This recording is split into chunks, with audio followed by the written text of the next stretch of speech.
Olá, sejam muito bem-vindos. Eu sou o pastor Gildásio Bispo. Nós temos neste canal vasto conteúdo para a escola bíblica dominical. Nós temos aqui batismo, casamento, cultos na igreja. Você pode participar inscrevendo-se nesse canal e compartilhar aí nossos vídeos para seus amigos. Você pode participar como inscrito, né, e ativar o sininho de notificações, tá bom? Nós agradecemos aí sua participação. Você pode comentar, dar o seu like e participe conosco. Esta semana o título da lição é A Sutileza do Movimento dos Desigrejados. O texto áureo diz assim: não deixando a nossa congregação como é costume de alguns, antes admoestando-nos uns aos outros, tanto mais quanto vedes que se vai aproximando aquele dia. Hebreus 10, 25. A verdade prática nos diz: o movimento dos desigrejados deve ser visto como um desvio da verdadeira espiritualidade, que é expressa no contexto da verdadeira igreja. Hebreus 10, 19 a 25 é o texto da palavra de Deus, que nós chamamos de leitura bíblica em classe. Tendo, pois, irmãos, ousadia para entrar no santuário pelo sangue de Jesus, pelo novo e vivo caminho que ele nos consagrou, pelo véu, isto é, pela sua carne, e tendo um grande sacerdote sobre a casa de Deus, cheguemo-nos com verdadeiro coração, em inteira certeza de fé, tendo o coração purificado da má consciência e o corpo lavado com água limpa. Retenhamos firmes a confissão da nossa esperança, porque fiel é o que prometeu. E consideremo-nos uns aos outros para nos estimularmos ao amor e às boas obras, não deixando a nossa congregação, como é costume de alguns. Antes, admoestando-nos uns aos outros, tanto mais quanto vedes que se vai aproximando aquele dia. Esta pré-aula é um aquecimento para a aula da escola dominical. Não temos aqui o objetivo de substituir a aula da escola bíblica dominical. Entenda, nós estamos trazendo subsídios para enriquecer a sua aula. Você deve frequentar a sua aula na escola bíblica dominical. A reunião da igreja local, como corpo visível de Cristo, é essencial ao crescimento espiritual do crente. Então nós precisamos estar com corpos presentes, congregando em nossa igreja. Por isso não é possível amar a Cristo e ignorar o seu corpo, a igreja. Vamos estudar nessa lição o fenômeno do movimento dos desigrejados e ver sua visão e prática. Vamos relembrar a natureza da igreja do Novo Testamento e assim confirmaremos a importância e a necessidade da igreja como corpo de Cristo, reunido, não é? Congregando, porque está escrito nessa epístola: não deixando a nossa congregação, como é costume de alguns. Então esse movimento dos desigrejados é um movimento de pessoas que já não tem denominação, não tem igreja onde congregar, não tem liderança, não tem pastor, não tem alguém que esteja com autoridade sobre esses crentes. Vamos ver aqui que os 3 objetivos de nossa lição: primeiro, é explicar a visão e a prática desse movimento dos desigrejados. Segundo, rememorar a natureza da igreja do Novo Testamento. E, por último, confirmar a importância e a necessidade da igreja. Olha, será possível uma igreja livre de qualquer tipo de institucionalização? Porque essas pessoas pregam viver assim, livres de instituição. No mundo em que estamos vivendo, numa sociedade organizada, nós precisamos ter instituições, né? Até porque nós somos também um povo organizado e obedecemos às leis. Veremos que não pode ser, não se deve proceder dessa forma. Viver à parte da igreja, viver por fora viver distanciado do corpo de Cristo. Nós podemos perceber que nestes últimos tempos tem aumentado o número de pessoas que pensam dessa maneira.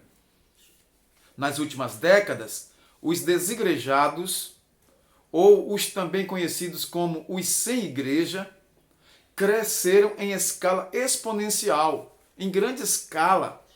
São pessoas que dizem ser cristãs, mas não estão filiadas a nenhuma delas. Esse grupo religioso que se diz não possuir hierarquia religiosa, código doutrinário, nem tampouco nenhuma estrutura arquitetônica onde possa se reunir, diz-se ser legítimo, diz ser o modelo legítimo de igreja do Novo Testamento. Não compreendem que a igreja primitiva, naquela época, estava começando e sofreu uma grande perseguição e se espalhou. Foi plano de Deus. Mas logo depois nós vemos a igreja se organizando, em termos de congregar, nos locais, até erguerem seus templos. No início tinha que ser assim, nas casas, nos galpões, nos salões, geralmente nas casas. A igreja começou nas casas. E observe que no dia de Pentecostes, os quase 120 estavam reunidos todos no mesmo lugar orando ao Senhor. 10 dias orando, pedindo a Deus o cumprimento da promessa que o Senhor Jesus Cristo disse. Ficai, porém, na cidade de Jerusalém, até que do alto sejais revestidos de poder. Mas depois que foram revestidos, segundo está escrito em Atos 1 e 8, então eles se espalharam, porque foi plano de Deus, a igreja logo se expandir. Até porque houve também uma perseguição muito grande e os cristãos saíram pela face da terra anunciando o reino de Deus e a igreja logo se espalhou. Então, nós vamos observar nesse estudo bíblico aqui sobre este movimento dos desigrejados e pessoas estão tentando fugir de uma autoridade espiritual, de uma liderança e viver do seu modo, viver como quer viver fora de um contexto onde temos uma organização, onde temos ministério, onde temos doutrina, onde temos regras, estabelecidas no Novo Testamento. Então, vamos ver a visão e prática desse movimento dos desigrejados. Os desigrejados são contra toda forma de organização e de institucionalização da igreja. Alegam que a igreja primitiva não havia instituição alguma. É como nós tecemos agora o comentário aqui, que realmente nós temos que observar que foi no início. No início estava previsto tudo isso. O Senhor Jesus já preveu isso e alertou os discípulos. Mas depois nós vimos, pela história da igreja, que houve a necessidade de institucionalizar e criar os organismos e as organizações. As igrejas elas estão sob estas organizações e instituições evangélicas. Igreja Batista, Igreja Evangélica Assembleia de Deus, Igreja Pentecostal Deus e Amor, Igreja do Evangelho Quadrangular, Igreja do Brasil para Cristo, tantas igrejas. Então são denominações que pertencem à Igreja do Senhor. As denominações que servem a Deus e outras denominações que eu não citei aqui, apenas dei alguns exemplos, são instituições evangélicas, igrejas evangélicas instituídas, que fazem parte da Igreja do Senhor. Uma igreja que está organizada, é instituição e organismo. É organismo e está organizado. Louvado seja o nome do Senhor. Então, achamos que isso é uma desculpa para as pessoas viverem sem regra, sem autoridade de alguém que esteja na liderança e viver a seu bel modo, ao seu bel prazer. Então, nós ensinamos os nossos irmãos e nós aprendemos também igualmente que precisamos congregar, ter um lugar onde nós nos congregamos, obedecendo o que está escrito em Hebreus capítulo 10, versículo 25.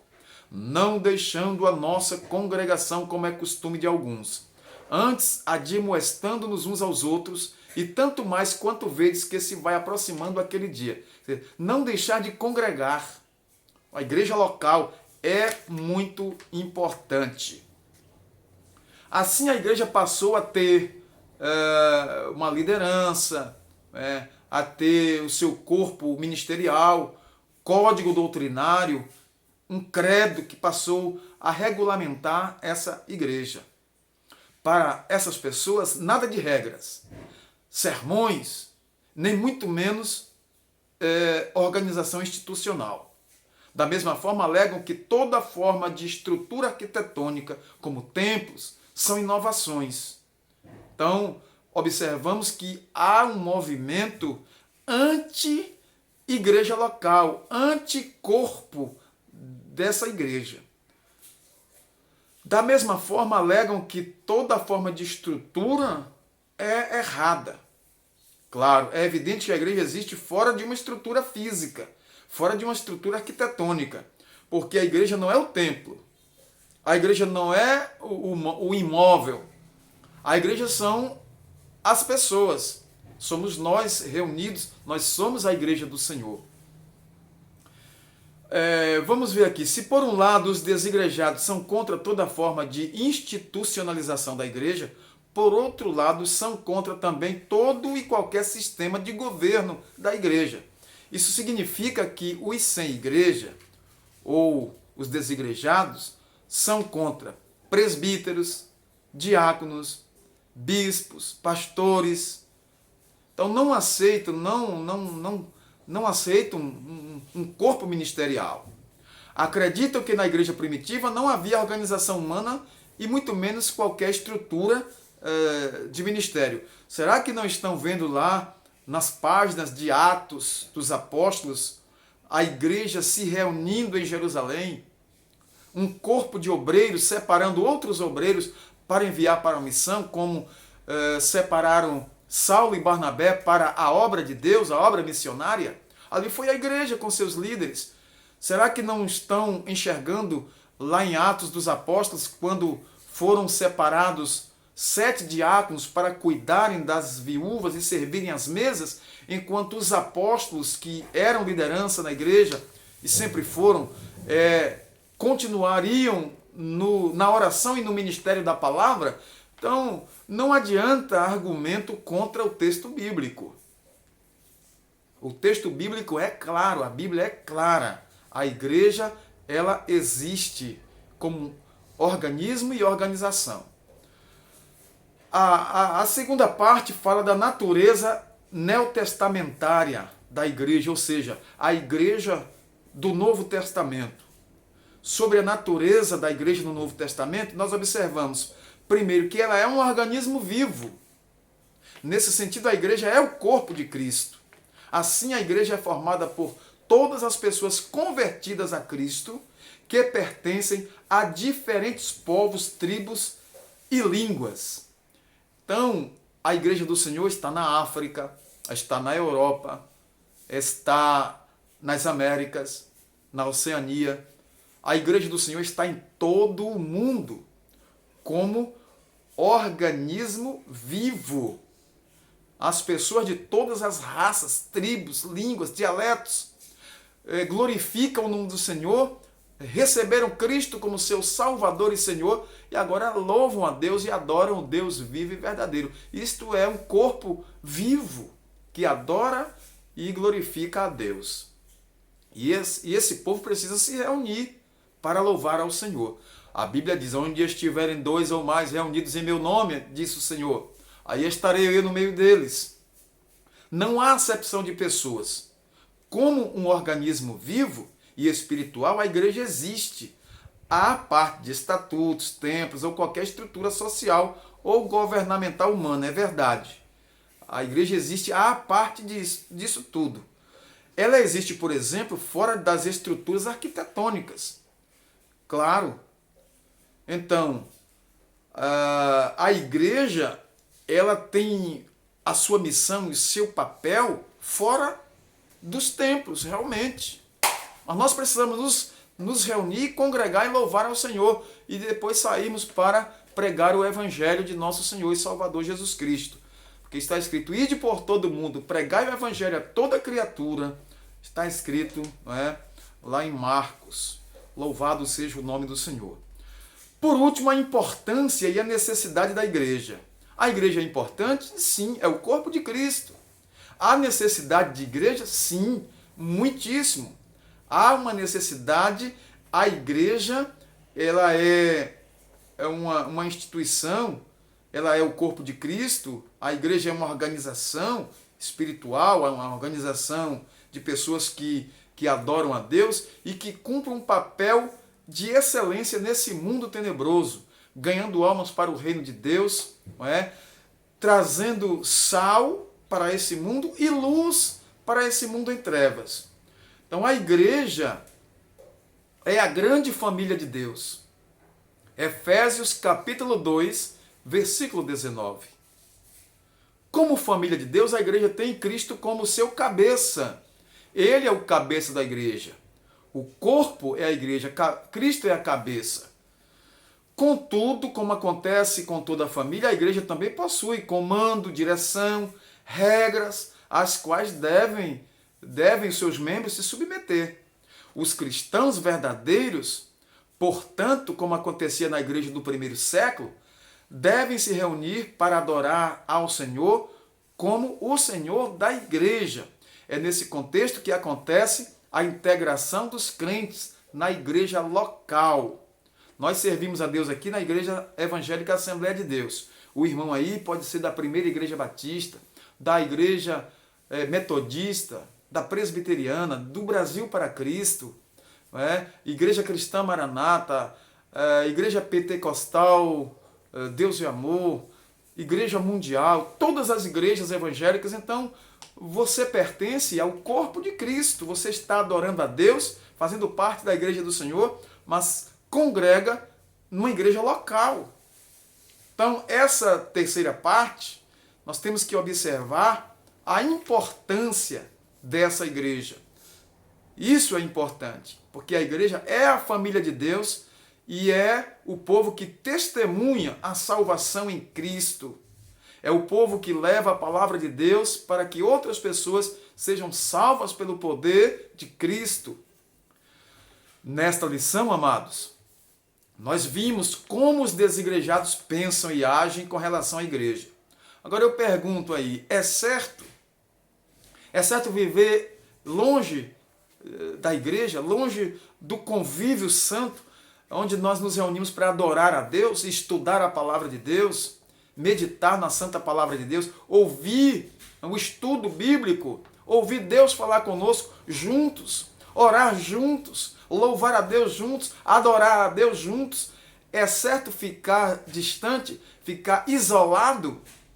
Olha o que diz João capítulo 15 sobre a videira e as varas. Eu sou a videira e vós as varas. A vara que estiver fora da videira, o que é que acontece ali no capítulo 15? Seca. E quando seca, o que é que acontece? Será destruída pelo fogo. Porque secou, está fora do tronco, onde recebe o alimento da seiva. Entendeu? Então nós somos as varas que temos que estar no tronco, ali recebendo a seiva para continuar fazendo parte da árvore. Louvado seja o nome do Senhor. Há um mito de que uma verdadeira igreja não possui organização alguma e, consequentemente, não há líderes nem liderança estabelecida. Isso é sutileza do inimigo das nossas almas. De acordo com o Novo Testamento, sim, a igreja possui liderança estabelecida e conta com estrutura organizacional estabelecida. O objetivo não é honrar e glorificar a homens, mas exaltar o Senhor Jesus Cristo e cumprir a missão para a qual o Senhor a chamou. O Senhor nos chamou para esta grande e importante missão. Então, que nós possamos aconselhar estas pessoas e falar do grande amor de Deus, falar com amor e trazer essas pessoas de volta ao convívio da igreja para que possam novamente fazer parte do corpo de Cristo. Um membro não pode viver isolado do corpo, porque vai apodrecer e vai perecer. A igreja é o corpo de Cristo, Cristo é a cabeça e nós precisamos estar juntos servindo a Deus como corpo de Cristo. A todos o nosso muito obrigado, querido professor. Deus te proporcione uma excelente aula, que o Espírito de Deus te use, que você possa desenvolver seu conteúdo aí com auxílio do Espírito Santo, que é o nosso professor, tá bom? Deus em Cristo vos abençoe. Aos nossos alunos, nosso muito obrigado pela atenção. Foi um aquecimento, subsídios para a sua aula. Deus te abençoe ricamente. Até um próximo vídeo, uma próxima pré-aula. Não esqueça de se inscrever. Coloque aí a sua inscrição e também dê o seu like aí. Nos ajudará muito, tá bom? Deus abençoe e até um próximo vídeo, se Deus nos permitir. Vamos orar. Eterno e glorioso Deus, maravilhoso Pai, glorificado e exaltado seja o teu santo nome, Senhor. Nós te agradecemos pela oportunidade de estar aqui na tua presença, neste canal, usando essa plataforma do YouTube, Senhor, que tem alcance mundial, assim levando a tua palavra e também ajuda as nossas EBDs, para que o Senhor continue edificando vidas, salvando almas e que o teu nome seja glorificado através destes conteúdos, para a glória do teu nome, Senhor. Nós te pedimos as tuas bênçãos sobre nós e assim te agradecemos em nome de Jesus. Amém. Graças a Deus.